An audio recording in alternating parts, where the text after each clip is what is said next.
Eu me chamo Raoni Barros, tive o convite para fazer a palestra Boa Nova e os Discípulos de Jesus para o projeto Tempo de Cativar, série Flor da Esperança. Eu pautei essa exposição nos livros da Boa Nova, de Humberto de Campos, o livro Caminho, Verdade e Vida, o livro Vinha de Luz e o livro Fonte Viva da série de Emmanuel, que é a psicografia do Chico Xavier. Para iniciar, a gente precisa entender por que a Boa Nova. E a Boa Nova, ela vem ao encontro do que Moisés, que foi o primeiro profeta, que trouxe alguns ensinamentos, alguns mandamentos. E Moisés trouxe uma revelação divina. Ele recebeu de Deus revelações. E essas revelações, elas estão presentes nos 10 mandamentos. No entanto, Moisés ele trouxe ensinamentos que eram muito enérgicos, muito a ferro e fogo. Ensinamentos que vão muito ao encontro da lei de Talião, olho por olho e dente por dente. Por quê? Porque o povo da época precisava daquele tipo de ensinamento. No entanto, quando Jesus se apresentou, chegou no orbe terreno, ele veio trazer uma nova proposta. Eis então, por isso é denominado a Boa Nova. Por que a Boa Nova? Porque Jesus trouxe algo que não ia de encontro ao que Moisés trouxe, mas ele trouxe um ensinamento didático, uma apresentação, um convite para que os homens fossem convidados a uma nova vida.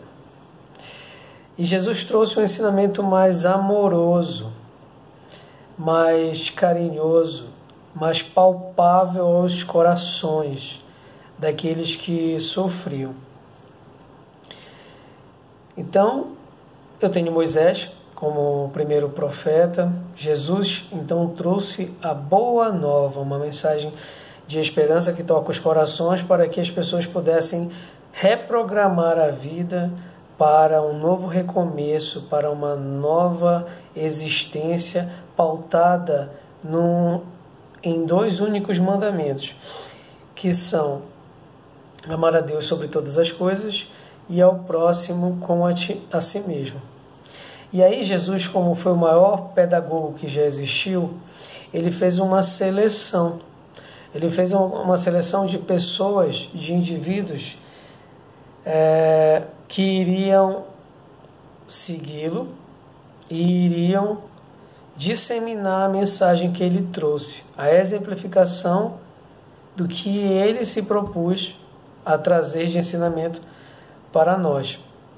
E o que é interessante disso na pedagogia de Jesus é que ele escolheu pessoas simples. Ele escolheu 12 apóstolos que, num contexto geral, eles eram humildes, eram simples, eram pessoas de hábitos rotineiros, corriqueiros, bem comuns ao povo da época.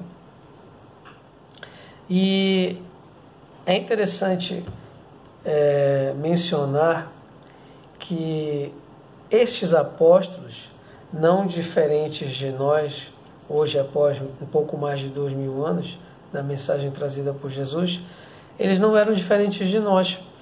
Eles se reuniam quando Jesus não estava presente, eles discutiam, eles acabavam não se harmonizando, eles conflitavam ideias, eles às vezes discutiam quem era o mais sabedor dos ensinamentos evangélicos que Jesus trazia, quem era o mais merecedor deles. E por que eu estou falando isso?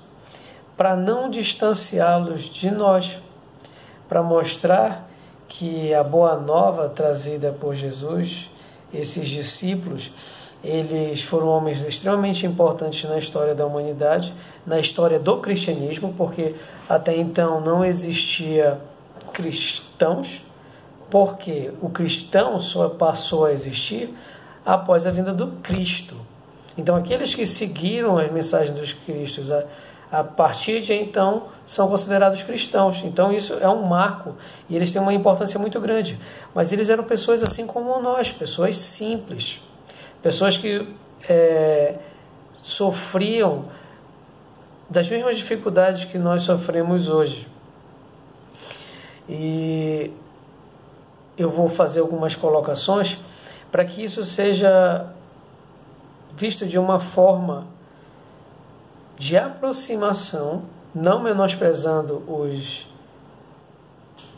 discípulos de Jesus, no caso os 12 apóstolos, destacar alguns deles, no caso, algumas características que eu pude captar com a leitura dos livros que eu mencionei, por meio do estudo. E na passagem de Jesus, no momento da Santa Ceia, ele tomou a atitude de lavar os pés dos discípulos e, após isso, no momento de maior dificuldade, no primeiro embate que ele sofreu, no caso Jesus,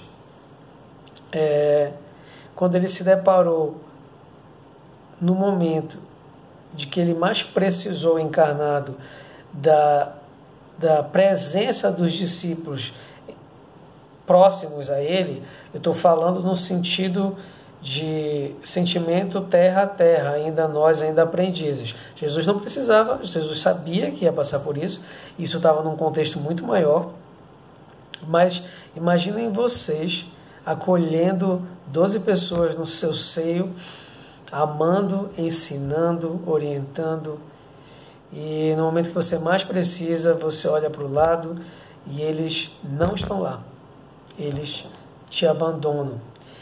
E interessante que até mesmo aqueles que Jesus curou, os cegos, os leprosos, também não estavam presentes, também não foram ao encontro dele.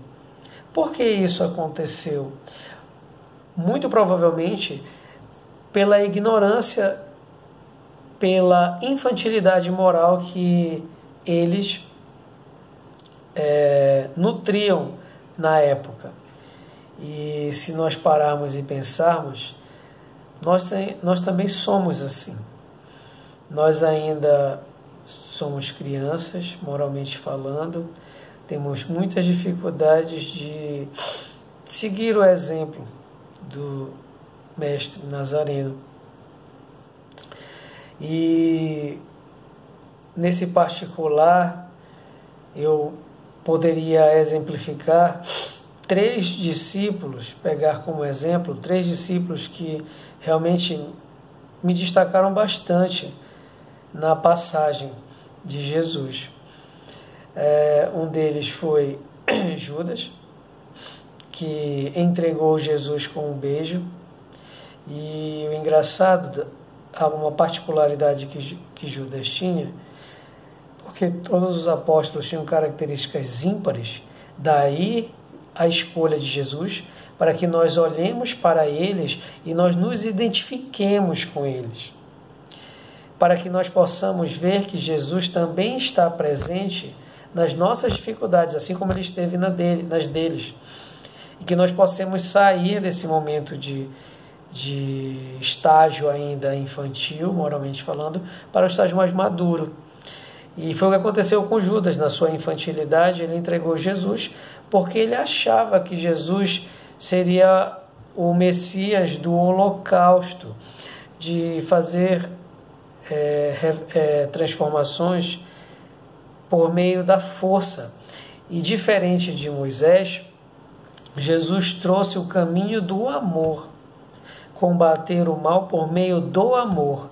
Se nós pegarmos a história da Boa Nova trazida por Jesus, toda a passagem dele foi de amor. Mas alguns vão questionar que Jesus afastou do templo de forma enérgica algumas pessoas. Eu sinceramente não compartilho dessa ideia, porque em muitas passagens de Jesus apenas com o olhar, com uma energia de amor, ele era capaz de acerenar corações, de acalentar e mudar a energia do ambiente em que ele se encontrava. Então, Judas, na sua ignorância infantil, cometeu essa falha. Outro que cometeu uma falha, muitos cometeram falhas, mas o que eu quero dizer assim, o que é interessante, por exemplo, Tomé, no momento da ressurreição de Jesus, os apóstolos mencionaram que Jesus se fez presente, que ele ressurgiu, e ele não acreditou. E quando Jesus apareceu para ele, ele ainda titubeou, não acreditando. E aí ele precisou que Jesus permitisse que ele tocasse as chagas dele para que ele acreditasse. Quantos de nós, ouvindo a mensagem do Mestre, tendo revelações, tendo a misericórdia divina acontecendo no nosso seio de vida, ainda encarnados, somos um Tomé. Somos o Simão Pedro, que conviveu muito próximo de Jesus, muito próximo mesmo, mas negou Jesus 3 vezes. E o último momento em que ele negou Jesus consta no livro Boa Nova de Humberto de Campos, que ele estava frente a frente com o Mestre, Jesus preso no caso, e ele acompanhando aquele momento de longe, ele negou Jesus numa proximidade muito próxima fisicamente dele. E isso foi uma dor tremenda para Pedro. E Jesus mantinha-se sereno. Quantos de nós não somos um Simão Pedro? Nas nossas dificuldades, no meio do estudo, do nosso entendimento cristão espírita, nós não negamos Jesus para permanecer no erro por invigilância dos ensinamentos de Jesus. E aí, se você observar muito bem, tanto os discípulos de Jesus, os 12 apóstolos, quanto os fariseus, os escribas, eles respeitaram os deveres públicos, os privados, eles respeitaram a revelação divina que era Moisés, que foi o que Moisés trouxe. Só que o que os diferenciava, e é uma diferença assim, tremenda, é a entrega do coração. A entrega do seu coração aos desígnios, aos ensinamentos do Mestre Jesus. E aí vem a mudança de estágio, a mudança de pensamento, um novo momento de maturação. E aí você percebe, certamente Judas, no momento já não tem acesso a essa informação, mas certamente já um espírito muito evoluído.